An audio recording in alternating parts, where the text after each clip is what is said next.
Zantsika treo aloha izay fankalazana ny fetin'ny krismasy zay faran'ny tontolo politika sy ny akon'ny fifidianana kosa indray dia hatramin'ny 4 ora hariva teo dia mbola mitarika aloha hatreto ny candidat Erajonary Mampianana candidat ny Vaovao Madagasikara ary mazava ho azy manaraka azy eo ny candidat Dr Jean-Louis Robinson amin'ireo faritra 17 izay nazahoam-bokatra dia saika mitana ny loha laharana hatrany ny candidat ny Vaovao Madagasikara.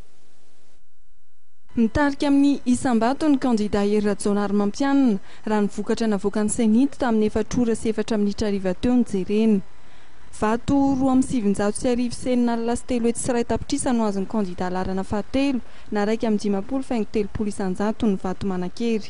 Mahatratra 3,704 alasy roa etsy sy ray tapitrisa na 7,7 faingo 70 isan-jato ny vato manan-kery kosa no azon'ny candidat laharana fahatelo amin'ny telopolo ny Dr Jean-Louis Robinson.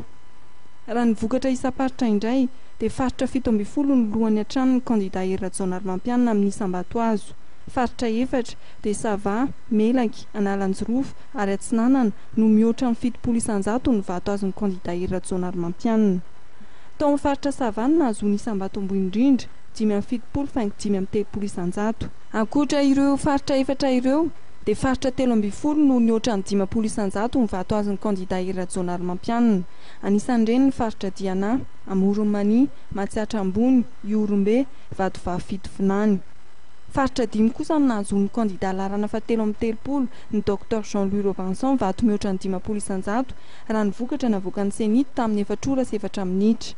80 isan-jato faingo 1,30 ny vato tao amin'ny faritra Analamanga, 7,70 faingo 5,90 isan-jato amin'ny Bongolava, 2,70 faingo 7,50 isan-jato ho an'ny Itasy ary 7 faingo 4 isan-jato ho an'ny Vakinankaratra ary 2,20 faingo 5,30 isan-jato ho an'ny faritra Betsiboka.